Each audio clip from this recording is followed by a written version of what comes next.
Present indefinite, present indefinite की पहचान क्या? मेन वर्ब की फर्स्ट फॉर्म या एस और पीएस।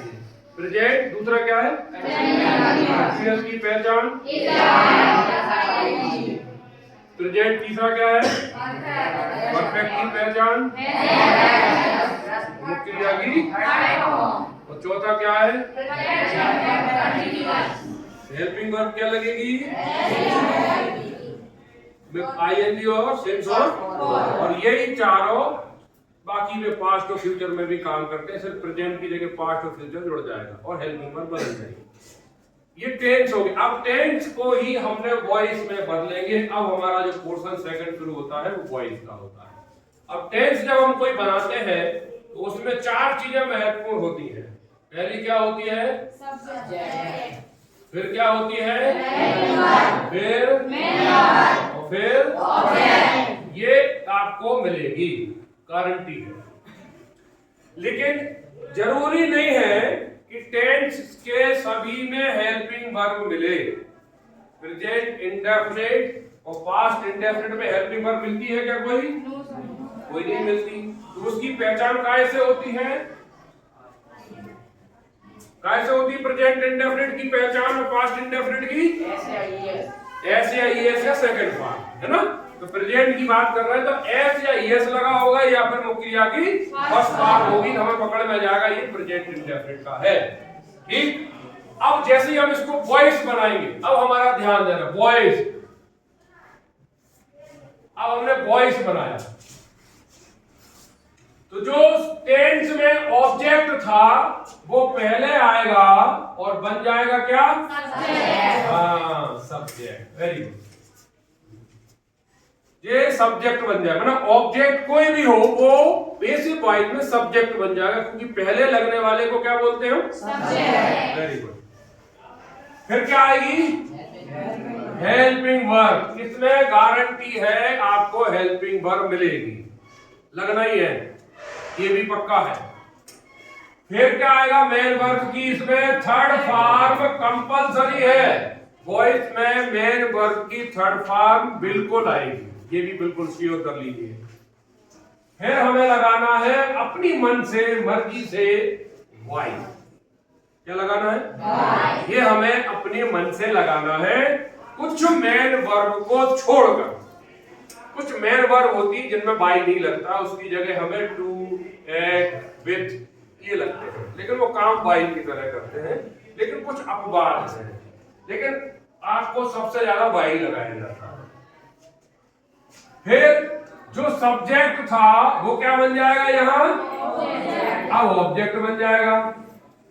लास्ट में लगा इसलिए ऑब्जेक्ट बना। पहले जो लगेगा जिसे आपने सब्जेक्ट का ऑब्जेक्ट बनाया था वो पैसिव वॉइस में सब्जेक्ट बनेगा। क्या बनेगा? सब्जेक्ट। इसके अनुसार हमें सहायक क्रिया लगाना है। सहायक क्रिया गारंटी से लगेगी। अगर मान लो पैसिव वॉइस का सब्जेक्ट आई है तो सहायक क्रिया कौन सी लगेगी? एम लगेगी या हैव लगेगी? ऐसे होगा ना? गारंटी से लगेगी। फिर मेन वर्ब की क्या लगाना है? Third form. क्लियर? ये भी बिल्कुल गारंटी। लगा नहीं है सब में, वॉइस में तो लगेगा ही। फिर वाई लगाना है और जो सब्जेक्ट था वो ऑब्जेक्ट बनाना है। जैसे हमने कल पढ़ा था, आई अगर सब्जेक्ट था तो इसका ऑब्जेक्ट क्या बनेगा? मी। क्या बनेगा? मी। और ही है तो ही को हर, ही को हिम, सी को हर, वी को अस, वी को देखो, देखो देम। Very good. यू को, यू का यू रहेगा, इट का इट रहेगा। क्लियर है? और नाम है तो नाम रहेगा। अगर बहुवचन है तो बहुवचन में भी निर्भर करेगा हमें यूज करना है कि नहीं करना, अन्यथा वो बहुवचन रहेगा या फिर देम हो जाएगा। क्लियर है? इसमें कोई डाउट नहीं। अब हम वॉइस को पकड़ते हैं। इसमें अब आपको मैं तीन चीजें और दे रहा हूं कि आपको अगर मान लीजिए टेंस दिया है, वो वॉइस बनाना है और मुझे उस वॉइस का सब्जेक्ट नहीं पकड़ में आ रहा, कैसे पकड़ूं? तो उसके लिए मैं आपको तीन चीजें दे रहा हूं।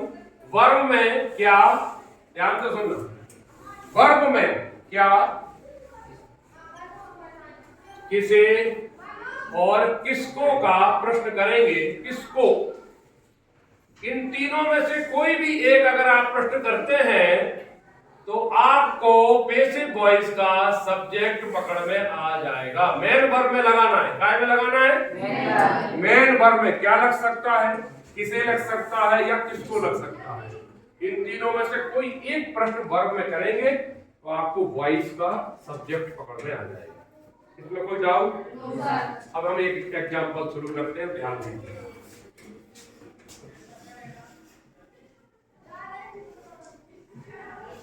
I write a story,